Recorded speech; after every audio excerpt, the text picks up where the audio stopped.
नमस्कार दोस्तों, पटवार मैराथन क्लास के आप अंदर आपका हार्दिक स्वागत है।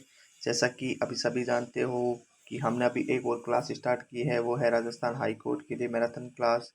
यदि आपका कोई दोस्त हाई कोर्ट की तैयारी कर रहा है तो आप उसको सूचित करिए और उस तक यह लिंक पहुंचाइए क्लास का, जिससे कि वह भी अपने घर पे रह करके तैयारी कर सके। मैं उम्मीद करता हूँ कि जो पटवार की मैराथन क्लासेज चल रही है उसमें आप लोग पूरा उपयोग ले रहे हैं उन क्लासेज का और अपने समय को बर्बाद होने से बचा रहे हैं इस क्लासेस के माध्यम से।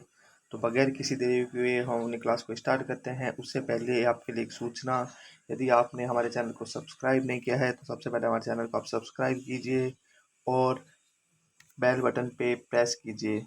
तो हम अपनी क्लास को स्टार्ट करते हैं और आज हम पढ़ेंगे संविधान का एक महत्वपूर्ण टॉपिक, जिसका नाम है मूल अधिकार। मूल अधिकारों के बारे में हम जानेंगे आज।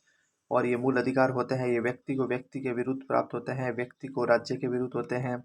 ये सारा हम बहुत डीपली पढ़ेंगे। हम अब बगैर देरी के क्लास को स्टार्ट करते हैं। सबसे पहले हम पढ़ेंगे कि मूल अधिकारों का जन्म कहाँ से हुआ था। इनका जन्म हुआ था 1215 के अंदर ब्रिटेन में इनका जन्म हुआ था। तो सीधा पेपर में आपको पूछ लिया जाएगा कि जो मूल अधिकारों का जन्म कहाँ से हुआ था। तो मूल अधिकारों का 1215 में ब्रिटेन में हुआ था। 1215 के अधिकार पत्र को मौलिक अधिकारों का मैग्ना कार्टा कहा जाता है। 1215 के अधिकार पत्र को क्या कहा जाता है? मौलिक अधिकारों का मैग्ना कार्टा कहा जाता है। फिर 1787 में निर्मित विश्व के सबसे प्राचीनतम लिखित संविधान, और वो था अमेरिका का संविधान था। और अमेरिका के संविधान में मूल अधिकारों का कोई उल्लेख नहीं था, मूल अधिकार नहीं दिए गए थे इसके अंदर। फिर 1789 के अंदर स्वतंत्रता, समानता, बंधुता के अधिकारों की मांग को लेकर फ्रांस के अंदर एक क्रांति हुई थी। फ्रांस के अंदर क्रांति हुई और किस कारण हुई? ये स्वतंत्रता, समानता और बंधुता के अधिकारों की मांग को लेकर ये क्रांति हुई थी। फिर 1791 के अंदर अमेरिका ने अपने संविधान में 10 संशोधन किए थे, और जिसके तहत नागरिकों को संविधान में मूल अधिकार प्रदान किए गए थे। अब ये जो 10 संशोधन थे, इनको क्या कहा जाता है? इनको बिल ऑफ राइट कहा जाता है। अमेरिका विश्व का पहला देश है जिसने संविधान के माध्यम से नागरिकों को मूल अधिकार प्रदान किए थे। तो आपको क्वेश्चन सीधा पूछा जा सकता है कि विश्व का पहला देश कौन सा है जिसने संविधान के माध्यम से नागरिकों को मूल अधिकार प्रदान किए थे, और वह कौन सा देश था दोस्तों? अमेरिका। और इसने संविधान के माध्यम से मूल अधिकारों को प्रदान किया था। अब हम भारत के बारे में बात करते हैं कि भारत में पहली बार 1895 में बाल गंगाधर तिलक ने स्वराज्य विधेयक के माध्यम से मूल अधिकारों की मांग की थी। फिर 1925 के अंदर कॉमनवेल्थ इंडिया बिल, जो कि एनी बेसेंट लेकर के आए थे, में मूल अधिकारों की मांग की गई थी। और 1928 में एक नेहरू रिपोर्ट आई थी, जिसको संविधान निर्माण का मूल कदम कहा जाता है, जिसके तहत ये मूल अधिकारों को संविधान में शामिल किया गया। फिर सरदार पटेल की अध्यक्षता में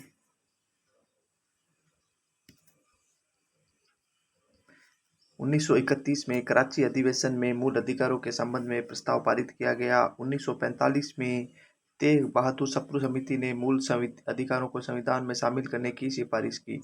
तो इस समिति का आपको सीधा नाम पूछा जा सकता है कि कौन सी समिति थी जिसने मूल अधिकारों को संविधान में शामिल करने की सिफारिश की थी? और वह थी तेग बहादुर सप्रू समिति। और इस कब की थी? 1945 के अंदर। आपको पेपर में ऐसे पूछा जा सकेगा कि कराची अधिवेशन में मूल अधिकारों के संबंध में प्रस्ताव पारित किसने किए थे?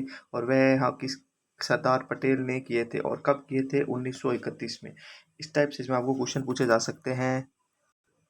फिर संविधान सभा ने मूल अधिकारों पर सरदार पटेल व जेबी कृपलानी की अध्यक्षता में उप समिति का गठन किया गया। तो आपको उप समिति में कौन कौन सदस्य थे? एक तो थे पटेल और दूसरे थे कृपलानी। इन दोनों ने इसमें शामिल किया गया, इन दोनों को। फिर अमेरिका के संविधान की नकल करते हुए संविधान के भाग 3 के अनुच्छेद 12 से 35 तक नागरिकों को 7 मूल अधिकार प्रदान किए गए। पहले मूल अधिकारों की संख्या थी 7, परंतु 44वें संविधान संशोधन 1978 के तहत संपत्ति के अधिकार को इस श्रेणी से हटा दिया गया और एक कानूनी अधिकार बना दिया गया। इस कारण वर्तमान में 6 मूल अधिकार है। क्या हुआ कि अमेरिका के संविधान की नकल करते हुए संविधान के बाद 3 के अनुच्छेद 12 से 35 तक नागरिकों को 7 मूल अधिकार प्रदान किए गए थे। फिर 44वां संविधान संशोधन 1978 के तहत संपत्ति का जो अधिकार था उसको कानूनी अधिकार बना दिया गया। इस कारण वर्तमान में 6 ही मूल अधिकार हैं और कौन कौन से हैं अब उसके बारे में हम जानेंगे। उससे पहले हम मूल अधिकारों के बारे में कुछ और जान लेते हैं। मूल अधिकारों की जो प्रकृति होती है वो क्या होती है? नकारात्मक होती है। मूल अधिकारों की प्रकृति नकारात्मक होती है और मूल अधिकारों को व्यक्तिगत स्वतंत्रताओं को सुनिश्चित करने हेतु संविधान में शामिल किया गया। तो आपको पेपर में सीधा पूछा जा सकता है कि मूल अधिकारों को संविधान में क्यों शामिल किया गया? यह है उसको व्यक्तिगत स्वतंत्रताओं को सुनिश्चित करने के लिए संविधान में शामिल किया गया। ठीक है, उम्मीद करता हूँ आपको समझ आ रहा होगा, बोर तो नहीं हो रहे हो। अब जो मूल अधिकार होते हैं ये व्यक्ति को राज्य के विरुद्ध प्राप्त होते हैं। व्यक्ति को राज्य के विरुद्ध प्राप्त होते हैं और कुछ मूल अधिकार होते हैं जो व्यक्ति को व्यक्ति के विरुद्ध प्राप्त होते हैं। व्यक्ति को व्यक्ति के विरुद्ध प्राप्त होते हैं। अब आप इसमें बताओ कि व्यक्ति कौन होता है और नागरिक कौन होता है। सबसे पहले आपको इसके बारे में पता होना चाहिए। नागरिक तो वह होता है जो क्या होता है भारत का, मतलब भारतीय कोई भी होता है वो क्या होता है? नागरिक। और व्यक्ति क्या होता है? व्यक्ति क्या हो सकता है?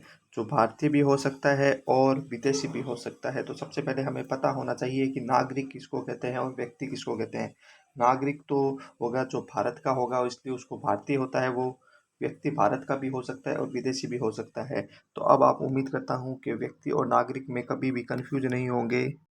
अब सबसे पहले हम अनुच्छेद 12 के बारे में पढ़ेंगे। अनुच्छेद 12 के अंदर क्या था? इसमें राज्य शब्द की परिभाषा दी गई है। अनुच्छेद 12 में क्या कहा गया है? राज्य शब्द की परिभाषा दी गई है। और राज्य में कौन कौन होंगे? भारत सरकार व संसद होगी, राज्य सरकार व विधानमंडल होगी, भारत के राज्य क्षेत्र में स्थित या भारत सरकार के नियंत्रण वाले सभी स्थानीय व अन्य प्राधिकारी राज्य शब्द की परिभाषा में आएंगे। ये तो पता है आपको कौन कौन आएंगे, पर ये पता रखना है कौन कौन नहीं आएंगे। एक तो इसमें न्यायालय, कोई भी न्यायालय नहीं आएगा राज्य की परिभाषा में, या कोई निजी संस्थान है वह भी इसमें नहीं आएगी, तथा अनुसंधान से संबंधित कोई संस्थान है वह भी राज्य की परिभाषा में नहीं आएगी। तो आने वाला नहीं, हमें ये पता होना चाहिए कि कौन कौन नहीं आएगी। न्यायालय नहीं आएंगे, निजी संस्थाएं नहीं आएगी, अनुसंधान से संबंधित कोई संस्था नहीं आएगी। बाकी के सभी राज्य के अंदर आएंगे जिसमें कि भारत सरकार व संसद, राज्य सरकार विधानमंडल, भारत के राज्य से स्थित या भारत सरकार के नियंत्रण वाले सभी स्थानीय व अन्य प्राधिकारी राज्य की परिभाषा में आते हैं। तो उम्मीद करता हूँ अब आप राज्य में कभी भी नहीं गलती करोगे। फिर इससे अगला अनुच्छेद है हमारा अनुच्छेद 13। और अनुच्छेद 13 के अंदर कुछ नहीं दिया हुआ, बस इतना बताया है इसमें मौलिक अधिकारों का उल्लंघन करने वाली विधियां शून्य घोषित कर दी जाएगी। मतलब कोई अगर मौलिक अधिकारों का उल्लंघन करता है, कोई विधि उसका उल्लंघन करती है तो उसको क्या कर दिया जाएगा? शून्य घोषित कर दिया जाएगा। पेपर में आपको सीधा पूछा जाएगा कि अनुच्छेद 13 के अंदर क्या चीज़ बताई गई है। उसमें क्या बताया गया है कि मौलिक अधिकारों का उल्लंघन करने वाली विधियां शून्य रहेगी या उन्हें शून्य घोषित कर दिया जाएगा। अब हम सबसे पहले पढ़ेंगे समानता का अधिकार। और समानता के अधिकार में सबसे पहले हमें याद रखना है कि इसमें कौन से अनुच्छेद आएंगे। 14 से लेकर के 18 तक के अनुच्छेद समानता के अधिकार में आएंगे। आपको पेपर में सीधा पूछा जाएगा कि समानता के अधिकार में अनुच्छेद कौन से या कौन कौन से अनुच्छेद आते हैं, तो 14 से 18 आते हैं। संस्कृति वाले में कौन से आते हैं, या संवैधानिक, मतलब अपने को हर प्रकार के प्रश्न पूछे जा सकते हैं, इसलिए हमें ये अनुच्छेद भी याद रखने हैं। साथ साथ अगर आपको अनुच्छेद याद नहीं रहते हैं तो मेरे चैनल पे इसके लिए एक छोटी सी ट्रिक डाली गई है, शायद आपके प्लेलिस्ट में भी वो ऐड हो चुकी है ट्रिक। उस ट्रिक के माध्यम से आप इस अनुच्छेद को याद रख सकते हो। अगर किसी को अनुच्छेद याद नहीं रहते हैं तो वह ट्रिक वाला वीडियो देखो, 5 या 7 मिनट का वीडियो है, उसमें आपको ये सारे अनुच्छेद क्लियर हो जाएंगे और कभी भी नहीं भूलोगे। ठीक है, अब हम पढ़ते हैं 14 नंबर अनुच्छेद के बारे में। अब अनुच्छेद 14 के अंदर क्या दिया हुआ गया है कि कानून के समक्ष समानता, मतलब कि राज्य किसी भी व्यक्ति को कानून के समक्ष समानता व कानून के समान संरक्षण से वंचित नहीं करेगा। मतलब सभी को कानून का बराबर उपयोग मिलेगा। जैसे कि कानून के समक्ष समानता है, जो कानून के समक्ष समानता, ये क्या है, एक नकारात्मक अवधारणा है जो कि ब्रिटेन से ली गई है। क्या है, नकारात्मक अवधारणा है और यह ब्रिटेन से ली गई है। तो आपको पेपर में सीधा पूछा जाएगा कि कानून के समक्ष समानता है जो कहाँ से ली गई है, ये ब्रिटेन से ली गई है। इसी प्रकार कानून का समान संरक्षण हो, कानून का समान संरक्षण की बात आ जाए तो यह क्या है, एक सकारात्मक अवधारणा है और यह कहाँ से ली गई है, अमेरिका से। तो मैंने आपके इस इतने से अनुच्छेद के अंदर दो प्रश्न तैयार करवा दिए कि पहला, कानून के समान समानता क्या है, नेगेटिव है और ये कहाँ से ली गई है, ब्रिटेन से। कानून के समान संरक्षण, ये क्या है, सकारात्मक है और यह अमेरिका के संविधान से ली गई है। उम्मीद करता हूँ ये 14 नंबर अनुच्छेद आपको बहुत अच्छे से समझ आया होगा। अब जो हमारा अनुच्छेद 15 है, इसमें देखो क्या बोला गया है कि सामाजिक समानता व सामाजिक न्याय का इसमें क्या वर्णन किया गया है। मतलब कि राज्य किसी भी व्यक्ति के साथ धर्म, जाति, जन्म स्थान और लिंग के आधार पर भेदभाव नहीं कर सकता। उसके लिए सभी व्यक्ति समान हैं। सामाजिक समानता और सामाजिक न्याय का मतलब क्या होता है कि राज्य किसी भी व्यक्ति के साथ धर्म, जाति, जन्म स्थान, मूल, वंश व लिंग के आधार पर भेदभाव नहीं कर सकता।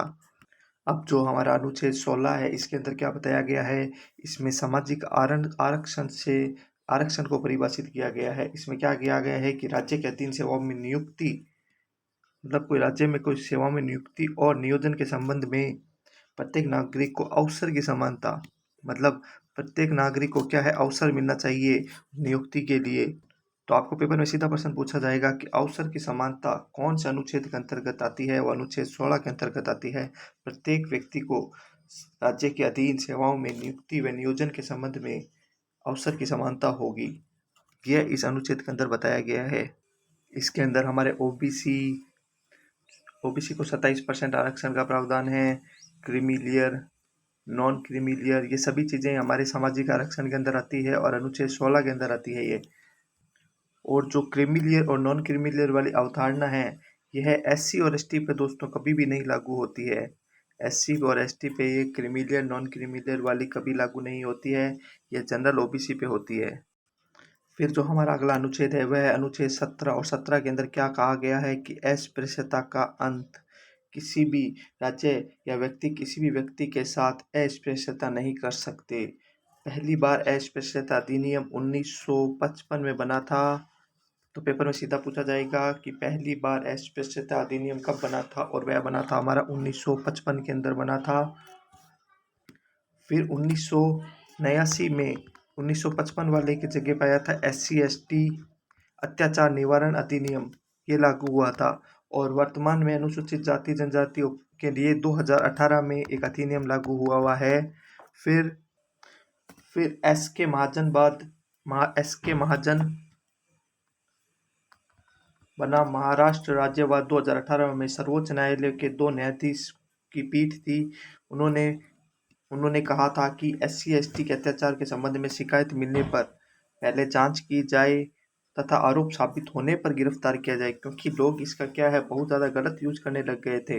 इसलिए इन्होंने ये जो अधिनियम लेके आए थे, इसमें इन्होंने कहा था कि पहले जांच हो, फिर आरोप सिद्ध हो तो ही उसको गिरफ्तार किया जाए, क्योंकि लोग पहले ही उसको गिरफ्तार करवा देते हैं।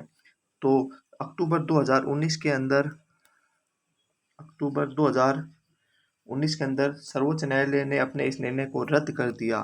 मतलब ये निर्णय रद्द कर दिया, इसको नहीं माना गया।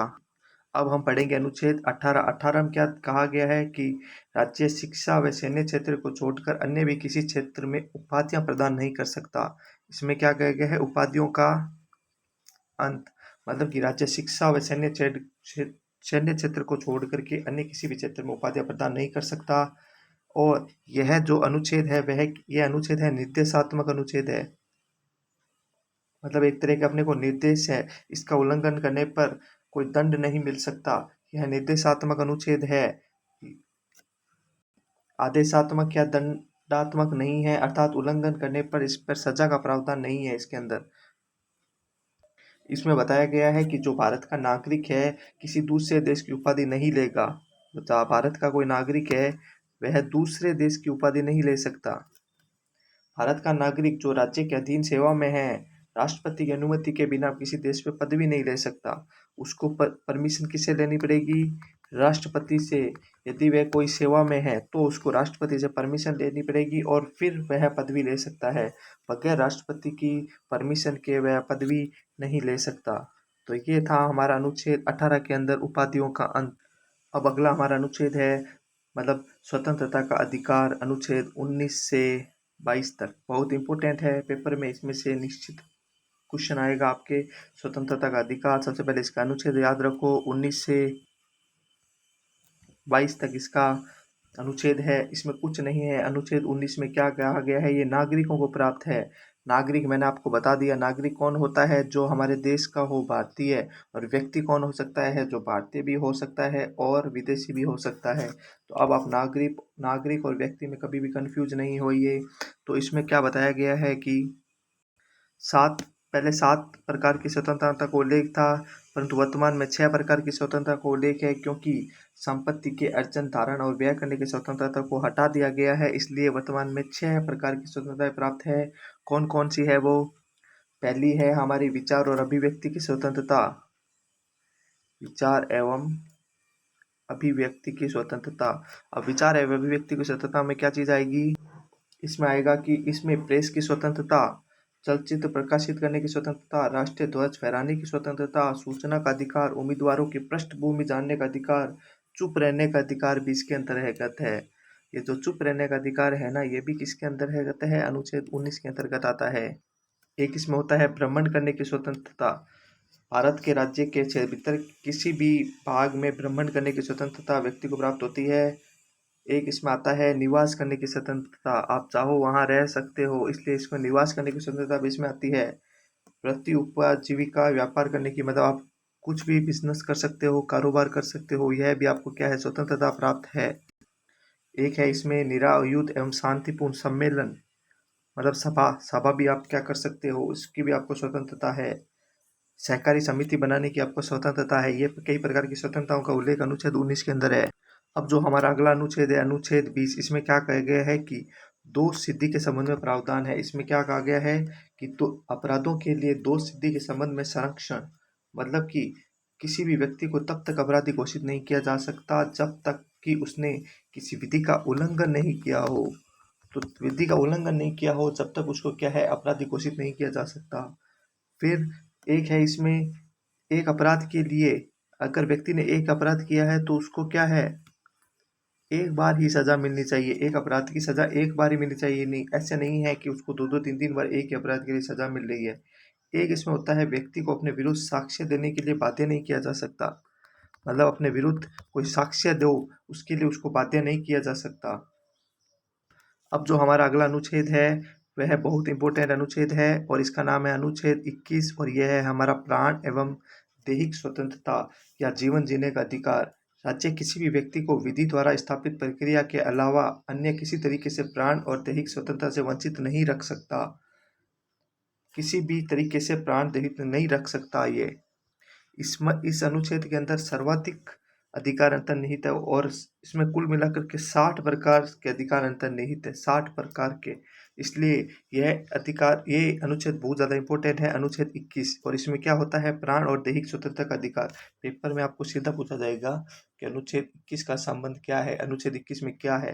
तो आप अनुच्छेद 21 में क्या होता है कि प्राण और दैहिक स्वतंत्रता का अधिकार है, उसको व्यक्ति को जीवन जीने का अधिकार है, जैसे कि और गरिमापूर्ण जीवन जीने का उसको अधिकार है, जैसे कि वह निःशुल्क खाद्य सामग्री प्राप्त करने का उसको अधिकार है, निःशुल्क शिक्षा का अधिकार है, आश्रय प्राप्त करने का अधिकार है, पर्यावरण की शुद्धता का उसको अधिकार है, शुद्ध जल व शुद्ध वायु प्राप्त करने का उसको अधिकार है, विदेश भ्रमण करने का उसको अधिकार है। एक सबसे खास है आप लोगों का, ये घर वाले बोलते हैं तो आप कह दिया करो उनको भी क्या आप मुझे नींद लेने दो, क्योंकि नींद लेने का मुझे अधिकार है और अनुच्छेद 21 के अंदर, इसलिए आप मुझे नींद लेने दिया करो। और इसमें आता है कि एकांत निवास करने का अधिकार है। आपकी वाइफ से कोई आपकी लड़ाई हो जाती है तो आप एकांत भी रह सकते हो, उसका भी आपको अधिकार है, आपको कोई नहीं बोल सकता। निजता का अधिकार है, अच्छी सड़कें प्राप्त करने का अधिकार है, सम्मानजनक अंतिम संस्कार का अधिकार है। तो मतलब कि 60 से ज़्यादा अधिकार इसके अंदर बताते हैं ये, इसलिए अनुच्छेद 21 बहुत ज़्यादा इम्पोर्टेंट है, इसको आप थोड़ा ध्यान से पढ़िएगा। ये जो RT 2009 है वह भी इसके अंदर ही है। राइट टू एजुकेशन ये 2009 यह भी इसके अंदर है। 6 से 14 वर्ष के बच्चों को अनिवार्य और निःशुल्क शिक्षा का अधिकार प्रदान किया गया इस RTE के एक्ट के अंदर। अब जो हमारा अगला अनुच्छेद है वह अनुच्छेद 22। इसमें क्या कहा गया है कि कुछ दशाओं में गिरफ्तारी एवं निरोध से संरक्षण, मतलब कि गिरफ्तारी और निरोध से संरक्षण मिल सकता है। मतलब बंदी बनाया गया है कुछ व्यक्ति को, जैसे कि किसी व्यक्ति को अगर बंदी बना लिया गया है तो उसको बंदी बनाने के कारण यथार्थ शीघ्र बताने होंगे कि किस कारण से इसको बंदी बनाया गया है, तथा उसे अपने वकील से परामर्श लेने का भी इसको अधिकार है। वह वकील से परामर्श भी ले सकता है। अगला है बंदी बनाए गए व्यक्ति को बंदी बनाए जाने के 24 घंटे के भीतर मजिस्ट्रेट के सामने पेश करना। ये जो बंदी प्रत्यक्षीकरण है ना, ये इसी के अंदर आता है। 24 घंटे के भीतर भीतर उसको SDM के पास में पेश करना। एक ध्यान रखना, इस 24 घंटे में ये जो रास्ते का समय होता है उसको शामिल नहीं किया जाता। जो रास्ते का समय होता है ना उसको इस 24 घंटे में शामिल नहीं किया जाता है। और फिर आगे, और जो हमारा अगला अनुच्छेद है वह है शोषण के विरुद्ध अधिकार। शोषण के विरुद्ध अधिकार अनुच्छेद क्या है, 23 से 24 तक है। इसमें क्या कहा गया है, जो अनुच्छेद 23 है इसके बारे में क्या कहा गया है कि क्रय विक्रय एवं बेगार पर प्रतिबंध, मतलब कि मनुष्य के क्रय विक्रय और बेगार पर प्रतिबंध लगाया गया है। मतलब कि इस अनुच्छेद के तहत दास प्रथा, तो आपको सीधा पूछा जाएगा कि दास प्रथा पर प्रतिबंध किस अनुच्छेद के कारण लगाया गया है और ये किस मूल अधिकार में आता है। तो ये आता है शोषण, क्योंकि दास प्रथा में किसी का शोषण हो रहा है, तो शोषण के विरुद्ध अधिकार है ये। और ये अनुच्छेद 23 के अंदर आता है। जैसे कि दास प्रथा, बंधुआ मजदूरी, कई लोग बंधुआ मजदूरी कराते हैं। सागड़ी हाली प्रथा भी होती है इसके अंदर, हाली प्रथा भी इसके अंतर्गत आती है। राष्ट्रीय हित में बेगार करवाई जा सकती है, ये चीज़ हमेशा ध्यान रखना। वैसे आप किसी से बेगार नहीं करवा सकते, पर जब हमारी कोई राष्ट्र हित की बात आ जाए उसमें आप बेगार करवा सकते हो। तो राष्ट्र हित में बेगार करवाई जा सकती है। उम्मीद करता हूँ आपको समझ आ रहा होगा। एक दोस्तों, अभी आपको जैसे कि हमारी हाई कोर्ट के लिए स्पेशल मैराथन क्लासेस चल रही है, उसके हिंदी और इंग्लिश सब्जेक्ट हैं वो आपके इस प्ले लिस्ट में हमने ऐड कर दिए हैं। और आपको पता है पटवार में हिंदी और इंग्लिश आएंगे, पर उनका सिलेबस कम है थोड़ा। परंतु जो हमने क्लासेस आपके ऐड की है वो आपके सिलेबस से भी बहुत अच्छे लेवल की है, जिससे कि अगर पेपर का कोई लेवल ऊपर भी आए तो भी आप आसानी से पेपर को क्रैक कर सकते हो। इसलिए अगर आपने हिंदी इंग्लिश पढ़नी नहीं शुरू की है तो अभी से शुरू कर दीजिए, क्योंकि लास्ट में नहीं कर पाओगे आप इसको। और हिंदी और इंग्लिश की क्लासेज आपकी प्ले लिस्ट में ऐड कर दी गई है। आप अपने प्ले लिस्ट में जाइए, पटवार मैराथन क्लासेज है उसके अंदर जाइए, उसके अंदर आपको हिंदी और इंग्लिश की क्लासेज भी अवेलेबल हो जाएगी। तो वहाँ से आप अपनी क्लासेस को रेगुलर अटेंड करिए। फिर हमारा जो अगला अनुच्छेद है वो अनुच्छेद 24। अनुच्छेद 24 के अंदर क्या है दोस्तों, बाल श्रम का निषेध। मतलब कि 14 वर्ष से कोई छोटा बच्चा है उसको खतरनाक व जोखिमपूर्ण कार्यों में नहीं लगाया जा सकता, उसके द्वारा कोई भी जोखिमपूर्ण काम नहीं करवाया सकता। क्योंकि यदि वह 14 वर्ष से कम का है तो उसको अगर कोई जोखिम कार्य में लगाता है तो वह उस पर कानूनी कार्यवाही की जा सकती है। इसलिए अनुच्छेद 24 में क्या आ गया है कि बाल श्रम का निषेध है। अब जो हमारा अगला अनुच्छेद वो है मौलिक अधिकार, इसमें आया है धार्मिक स्वतंत्रता का अधिकार। और ये धार्मिक स्वतंत्रता का अधिकार क्या है, 25 से 28 तक इसका अनुच्छेद है। तो धार्मिक स्वतंत्रता अधिकार अनुच्छेद 25 से 28, इसमें क्या है, सबसे पहले हम अनुच्छेद 25 के बारे में पढ़ेंगे। इसमें क्या कहा गया है कि धर्म को अपनाने का अधिकार, मतलब कि लोक व्यवस्था, सदाचार व स्वास्थ्य के अधीन रहते हुए प्रत्येक व्यक्ति अपने धर्म को अपनाने, उसका प्रचार प्रसार करने, उसके अनुसार आचरण करने, उसमें विश्वास रखने तथा अंतःकरण करने के लिए स्वतंत्र है। मतलब व्यक्ति क्या है, अपने धर्म के प्रति भी कुछ भी कर सकता है, परंतु यदि किसी को वह प्रलोभन और दबाव देकर के धर्म परिवर्तन नहीं करवा सकता, धर्म परिवर्तन नहीं करवा सकता, वह अपने धर्म के लिए कर कुछ भी सकता है, परंतु किसी को दबाव और प्रलोभन में लेकर के वह किसी को धर्म परिवर्तन नहीं करवा सकता, यह प्रतिबंधित है। इस अनुच्छेद में सबसे इम्पोर्टेंट चीज़ ये है कि सिखों को कृपाण, जो सिख जाति के लोग होते हैं वो क्या कृपाण रखते हैं ना, जो सिखों को कृपाण धारण करने का अधिकार इसी धार्मिक स्वतंत्रता का अधिकार का अंग है। तो पेपर में आपको सीधा पूछा जाएगा कि सिखों को कृपाण धारण करने का अधिकार किस अनुच्छेद के अंतर्गत है, तो आप कहोगे अनुच्छेद 25 के अंतर्गत है। किस मूल अधिकार के अंतर्गत है, तो उसको धार्मिक स्वतंत्रता का अधिकार है। फिर जो है हमारा अगला अनुच्छेद 26 है, इसमें क्या कहा गया है कि धार्मिक संस्था की स्थापना, कोई भी व्यक्ति अपने धार्मिक संस्था की स्थापना कर सकता है और उस धार्मिक संस्था से उसका प्रबंधन करना, उससे चल संपत्ति प्राप्त करना तथा उस संपत्ति का समुचित उपयोग भी कर सकता है। वह उस पर कोई प्रकार का रोक टोक नहीं है। अगर उसने कोई धार्मिक संस्था खोल रखी है तो उससे वो सब प्रकार के कार्य कर सकता है, उसकी संपत्ति का यूज भी ले सकता है, उस पर प्रबंधन भी कर सकता है वो। तो ये था हमारा अनुच्छेद 26, जिसमें क्या कहा गया है कि धार्मिक संस्था की स्थापना। फिर हमारा जो अगला अनुच्छेद है अनुच्छेद 27। अब अनुच्छेद 27 के अंदर क्या कहा गया है कि धर्म के नाम पर कर नहीं, मतलब कि राज्य किसी भी व्यक्ति को ऐसा कर नहीं देने के लिए बाध्य कर सकता है जिसका उपयोग किसी धर्म विशेष को बढ़ावा देने हेतु किया जाए, अर्थात राज्य धर्म के नाम पर कर नहीं ले सकता। मतलब आप इसको ऐसे बोल सकते हो कि धर्म के नाम पर कोई भी प्रकार का टैक्स नहीं है, टैक्स फ्री रखा गया है धर्म के नाम पर किसी को भी। फिर जो हमारा अगला अनुच्छेद है अनुच्छेद 28, इसमें क्या कहा गया है कि धर्म विशेष की शिक्षा, मतलब कि राज्य शिक्षण संस्थाओं में धर्म विशेष की शिक्षा नहीं दी जा सकती। कोई शिक्षण संस्था है उसमें क्या है, धर्म विशेष की शिक्षा नहीं दी जा सकती, परंतु जिस शिक्षण संस्था में धर्म की शिक्षा देना आवश्यक है तो उस शिक्षण संस्था में धर्म विशेष की शिक्षा दी जा सकती है। मतलब कि इसके तहत मुसलमानों में मदरसे, ये मदरसे क्या है, अनुच्छेद 28 के अंतर्गत आते हैं। ये मदरसे उस धर्म विशेष की शिक्षा देते हैं, इसलिए इनको क्या है, परमिशन है। अब जो अगला अनुच्छेद है वो है संस्कृति एवं शिक्षा का अधिकार, अनुच्छेद 19 से 30। अब इस मूल अधिकार के अंदर क्या है, संस्कृति एवं शिक्षा का अधिकार। सबसे पहले आएगा इसमें अनुच्छेद 29। अब अनुच्छेद 29 के बारे में क्या है, वो लिखा हुआ है कि अल्पसंख्यक वर्गों के हितों का संरक्षण, मतलब नागरिकों के अल्पसंख्यक वर्गों के हितों का संरक्षण इसमें 29 में बताया गया है। इसमें बताया गया है कि अल्पसंख्यक वर्ग अपनी भाषा, संस्कृति और अपनी लिपि को जीवित रख सकता है। शिक्षण संस्थाओं में प्रवेश के संबंध में धर्म, जाति, मूल वंश और भाषा के आधार पर कोई भेदभाव नहीं होगा। मतलब कि शिक्षण संस्था है कोई, उस पर कोई भी धर्म, जाति से रिलेटेड कोई भी प्रकार का भेदभाव नहीं किया जा सकता। संस्कृति एवं शिक्षा का उसको अधिकार है। अब जो हमारा अगला अनुच्छेद है अनुच्छेद 30, इसमें क्या कहा गया है कि अल्पसंख्यकों द्वारा अपने शिक्षण संस्थान की स्थापना, अल्पसंख्यकों द्वारा अपने शिक्षण संस्थान की स्थापना किया जा सकता है। शिक्षण संस्थाओं को अनुदान देने के संबंध में राज्य इस बात आधार पर भेदभाव नहीं करेगा कि यह शिक्षण संस्था धर्म व भाषा के आधार पर अल्पसंख्यक वर्ग की है, मतलब कि अल्पसंख्यकों को भी बराबर दिया जाएगा। फिर जो हमारा अगला मूल अधिकार है वो है संवैधानिक उपचारों का अधिकार, संवैधानिक उपचारों का अधिकार, और इसमें आते हैं 12 से 35 तक। इसमें संवैधानिक उपचारों के अधिकार के अंदर हमारा जो पहला अनुच्छेद है वो है 32। अब इस 32 में क्या है कि न्यायालय की शरण, न्यायालय की शरण मतलब क्या हो गया कि यदि व्यक्ति के मूल अधिकारों का, कोई आदमी के मूल अधिकारों का हनन हो रहा है ना, तो वो क्या करता है, न्यायालय की शरण लेता है। तो यदि किसी व्यक्ति के मूल अधिकारों का हनन हो रहा है तो वह उस रक्षा हेतु न्यायालय की शरण ले सकता है।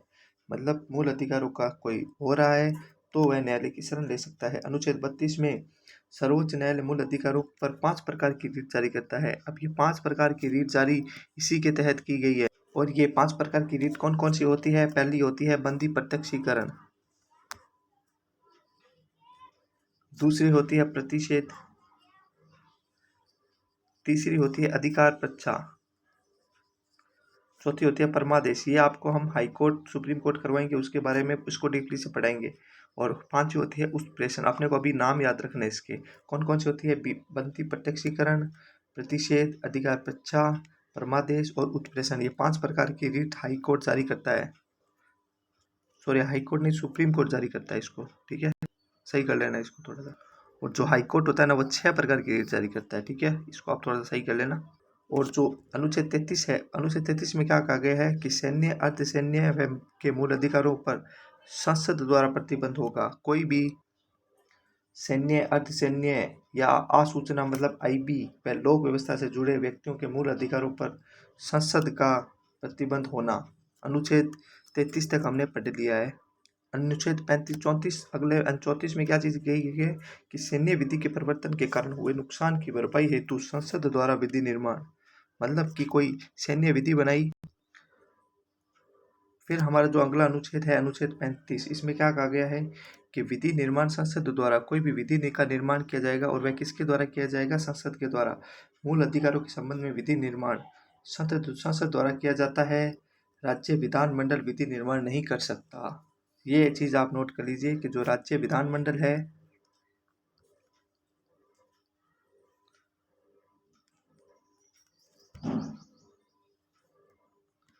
ये किसी भी प्रकार की विधि का निर्माण नहीं कर सकता। विधि का निर्माण सिर्फ संसद के द्वारा किया जाता है। तो दोस्तों, ये जो आधे घंटे की क्लास है इसमें मैंने आपको इसका पूरा जूस निकाल के दिया है। ये जो मूल अधिकारों की क्लासें होती है ये चलती है 5-5 6 घंटे की क्लासें, पर मैंने आपको इस आधे घंटे की क्लास के अंदर मैंने इसके अंदर पूरा निचोड़ निकाल के दे दिया इस क्लास का। मूल अधिकारों का जो क्वेश्चन बन सकते हैं वो मैंने सारे क्वेश्चन इसके अंदर डाले हैं। आपको एक क्वेश्चन दोस्तों आपको मैं दे रहा हूँ, इसका आप मेरे को कमेंट बॉक्स में आंसर दीजिए। मूल अधिकारों में संशोधन या परिवर्तन का अधिकार किसको है? क्वेश्चन आप नोट कर लीजिए कि मूल अधिकार है उनमें संशोधन या परिवर्तन का अधिकार किसको है? इसका आंसर आप मेरे को कमेंट बॉक्स में दीजिए, जिससे मुझे पता चल सके कि जब मैंने क्लास करवाई है उसमें स्टूडेंट्स को कितना समझ आया है, कितना उसके दिमाग के अंदर बैठा है। उससे पहले अपने 2 मिनट के अंदर ये जो भी पढ़ा है उसको रिवाइज कर लेते हैं, जिससे कि आपको कोई दिक्कत नहीं आए। तो सबसे पहले हमने दोस्तों पढ़ा कि 1215 में ब्रिटेन से इन मूल अधिकारों का जन्म 1215 में ब्रिटेन में हुआ था, इसलिए इनको मैग्ना कार्टा कहा जाता है। फिर हमने पढ़ा कि 1787 में अमेरिका में मूल अधिकारों को शामिल नहीं किया गया था। फिर 1789 में फ्रांस में क्रांति हुई थी। फिर 1791 में हमने पढ़ा था अमेरिका में संशोधन हुआ 10, उसको बिल ऑफ राइट कहा जाता है। फिर हमने पढ़ा अनुच्छेद 12 में राज्य की परिभाषा के बारे में पढ़ा। उसमें हमने पढ़ा कि राज्य की परिभाषा में न्यायालय नहीं आ सकते, निजी संस्थाएं नहीं आ सकती, कोई अनुसंधान से संबंधित संस्था है वो नहीं आ सकती। फिर हमने पढ़ा कि भारत में पहली बार 1895 में बाल गंगाधर तिलक ने स्वराज्य विधेयक में मूल अधिकारों की मांग की थी। फिर 1925 में कॉमनवेल्थ इंडिया बिल में एनी बेसेंट ने मूल अधिकारों की मांग की थी। फिर हमने पढ़ा 1928 में नेहरू रिपोर्ट के द्वारा मूल अधिकारों को शामिल किया गया। फिर हमने पढ़ा 1931 के कराची अधिवेशन में मूल अधिकार के संबंध में प्रस्ताव पारित किया गया और सरदार पटेल के द्वारा। फिर हमने पढ़ा 1945 में तेग बहादुर सप्रू समिति ने मूल अधिकारों को संविधान में शामिल करने की सिफारिश की थी और उप समिति गए में पटेल और कृपलानी को शामिल किया गया था। फिर नागरिकों के बारे में हमने पढ़ा अमेरिका के संविधान की नकल करते हुए संविधान के भाग 3 के अनुच्छेद 12 से 35 तक नागरिकों को 7 प्रकार के मूल अधिकार प्रदान किए गए थे, परंतु 44वें संविधान संशोधन 1978 के तहत संपत्ति के अधिकार को क्या हटा करके मूल अधिकारों की संख्या 6 रह गई, जो वर्तमान में 6 है। फिर हमने पढ़ा मूल अधिकारों की प्रकृति नकारात्मक होती है, ये व्यक्ति के विरुद्ध, व्यक्ति को राज्य के विरुद्ध प्राप्त है। फिर हमने पढ़ा समानता का अधिकार 14 से 18, इसमें हमने अनुच्छेद 14 में कानून के समक्ष समानता का अधिकार पढ़ा। इसमें हमने पढ़ा कि कानून के समक्ष समानता एक नकारात्मक अवधारणा है और ये ब्रिटेन से ली गई है। कानून के समान संरक्षण एक पॉजिटिव है और ये अमेरिका से ली गई। अनुच्छेद 15 हमने पढ़ा सामाजिक समानता व सामाजिक न्याय, धर्म जाति पर ये कर नहीं लिया जा सकता। फिर हमने पढ़ा अनुच्छेद 18 में उपाधियों का अंत। इसमें हमने पढ़ा कि अनुच्छेद 18 है ये निर्देशात्मक नहीं है और यदि कोई व्यक्ति सरकारी सेवा में है और वह पदवी लेना चाहता है तो उसको राष्ट्रपति से परमिशन लेनी पड़ेगी। फिर हमने पढ़ा अनुच्छेद 16 में सामाजिक आरक्षण के बारे में, जिसमें ओबीसी नियुक्ति अवसर की चीज़ें पढ़ी थी। फिर हमने पढ़ा 17 में अस्पृश्यता का अंत, मतलब किसी के साथ कोई भी प्रकार की अस्पृश्यता नहीं होनी चाहिए। फिर हमने पढ़ा स्वतंत्रता का अधिकार 19 से 22 पर, मतलब 19 में हमने पढ़ा नागरिकों को प्राप्त है ये, इसमें आदमी कहीं पे भी घूम सकता है, कहीं पे भी निवास कर सकता है, कहीं पे भी अपना कारोबार कर सकता है, ये सारी चीज़ें इसमें आएगी। फिर हमने पढ़ा अनुच्छेद 20 में दोष सिद्धि के संबंध में, मतलब कि किसी भी व्यक्ति को साक्ष्य के लिए बाधित नहीं किया जा सकता। फिर हमने पढ़ा अनुच्छेद 21 में प्राण और दैहिक स्वतंत्रता अधिकार, मतलब कि इसमें हमने पढ़ा कि उसको शिक्षा प्राप्त करने का अधिकार है, उसको नींद लेने का अधिकार है, एकांत में रहने का उसको अधिकार है। फिर हमने अनुच्छेद 22 में पढ़ा गिरफ्तारी और निरोध के संरक्षण, उसमें हमने पढ़ा बंदी बनाए गए व्यक्ति को वकील से परामर्श लेने का अधिकार है, 24 घंटे में उसको एसडीएम के सामने पेश करने का उसका अधिकार है। फिर हमने पढ़ा शोषण के विरुद्ध अधिकार में 23 से 24 में, इस पर हमने पढ़ा दास प्रथा, बंधुआ मजदूरी, हाली प्रथा, ये सब हमने पढ़ा अनुच्छेद। फिर हमने पढ़ा अनुच्छेद 24 में बाल श्रम का निषेध, इसमें क्या कहा गया है कि 14 वर्ष से कम आयु के बच्चों को जोखिमपूर्ण कार्य में नहीं डाला जा सकता। फिर हमने पढ़ा धार्मिक स्वतंत्रता का अधिकार 25 से 28। इसमें अनुच्छेद 25 में धर्म को अपनाने, कोई भी प्रकार का आप धर्म को अपनाने में, हमने पढ़ा अनुच्छेद 25 में धर्म को अपनाने का अधिकार, किसी भी धर्म को आप अपनाने का अधिकार है, परंतु किसी प्रलोभन और दबाव में धर्म को परिवर्तन कराने का अधिकार नहीं है, यह एक निषेधात्मक है। फिर हमने पढ़ा सिखों को कृपाण धारण करने का अधिकार इसके अंदर है। अनुच्छेद 26 में धार्मिक संस्था की स्थापना करने का अधिकार है और उस धार्मिक संस्था की संपत्ति को उपयोग वह कहीं पे भी ले सकता है। फिर हमने पढ़ा 27 में धर्म के नाम पर कर नहीं, मतलब धर्म पर कोई टैक्स नहीं लगेगा। फिर हमने पढ़ा अनुच्छेद 28 में धर्म विशेष की शिक्षा देने के लिए मदरसों की स्थापना की गई थी। फिर संस्कृति और शिक्षा का अधिकार 29 से 30 तक। अनुच्छेद 29 में अल्पसंख्यक वर्गों के हितों का संरक्षण, इसमें अल्पसंख्यक को अपने भाषा संस्कृति का संरक्षण करने का अधिकार है। फिर अनुच्छेद 30 में अल्पसंख्यकों द्वारा अपनी शिक्षण संस्थाओं की स्थापना करने का अधिकार है। फिर हमने पढ़ा संवैधानिक उपचारों का अधिकार 12 से 35 तक। इसमें बताया गया कि अनुच्छेद 32 है, उसमें कोई भी मूल अधिकारी को हनन होता है तो वह न्यायालय की शरण ले सकता है। इसमें बंदी प्रत्यक्षीकरण ये 5 प्रकार की सुप्रीम कोर्ट के द्वारा रीट जारी की जाती है और हाई कोर्ट के द्वारा 6 प्रकार की रीट जारी की जाती है। फिर हमने पढ़ा अनुच्छेद 33 सैन्य अर्धसैन्य के मूल अधिकारों पर संसद द्वारा प्रतिबंध। फिर अनुच्छेद 34 में सैन्य विधि के परिवर्तन के कारण हुए नुकसान की भरपाई हेतु संसद द्वारा विधि का निर्माण किया जा सकता है। 35 में विधि निर्माण संसद द्वारा किया जाता है, राज्य विधानमंडल के द्वारा विधि निर्माण नहीं किया जा सकता। फिर आपको मैंने क्वेश्चन दिया है, आप मेरे को इसका कमेंट बॉक्स में ज़रूर आंसर बताइए, क्योंकि मैं आपका WAIT मतलब वेट कर रहा हूँ। इसका आप मेरे को कमेंट बॉक्स में आंसर दीजिए। तो दोस्तों, मैंने आपके सामने आज ये जो मूल अधिकारों के बारे में जितना डीपली पढ़ा सकता था मैंने पढ़ाया मैराथन क्लास में, और मैं उम्मीद करता हूँ कि जो मेरे द्वारा पढ़ाया गया उससे आप सभी संतुष्ट होंगे। तो आपको जो भी यहाँ पे क्लासेस पढ़ाई जा रही है आप उसको रेगुलर अटेंड करिए, जिससे कि आपका एक तो कॉन्फिडेंस हाई होगा और इस कोरोना काल के अंदर आप घर पर रह कर के भी कुछ ना कुछ कर रहे हो, आपके अंदर से ये मोटिवेशन आएगा। क्योंकि बच्चे जा रहे हैं डिप्रेशन में, उस डिप्रेशन को दूर करने के लिए हमने एक क्लासेज स्टार्ट की है, जिससे कि हर बच्चा वापस पहले की तरह अपनी पढ़ाई को निरंतर जारी रख सके। हम ऑफलाइन क्लासेस से ऑनलाइन क्लासेस के अंदर आए हैं और ऑनलाइन क्लासेस के अंदर स्टूडेंट्स ने हमें काफ़ी प्यार दिया है और काफ़ी सहयोग किया है, जिसके लिए हमने पहले पटवार मैराथन क्लास चलाई थी और उसके बाद में हाई कोर्ट की क्लास के लिए भी काफ़ी स्टूडेंट्स के मैसेज आए थे, फिर हमने हाई कोर्ट की क्लास स्टार्ट कर दी। तो ये अभी हमारी दोनों क्लासेस बहुत अच्छे स्तर पे चल रही है। इसी प्रकार दोस्तों आपका सहयोग चाहिए हमें, जिससे कि और हम बुलंदियों पे पहुंच सके। किसी भी प्रकार के सुझाव के लिए आप हमें कमेंट कर सकते हो। तो दोस्तों, इस क्लास को आप ज़्यादा से ज़्यादा शेयर कीजिए, अपने जो भी दोस्त हैं तैयारी करने वाले उन तक इस क्लास को शेयर कीजिए, जिससे कि यह क्लास हर ज़रूरतमंद तक पहुंच सके। बाकी मैं आपका ज़्यादा समय नहीं बर्बाद करना चाहता। Thanks for watching, please like and subscribe. Tricky Guruji को लाइक करना मत भूलना। ओके दोस्तों, धन्यवाद।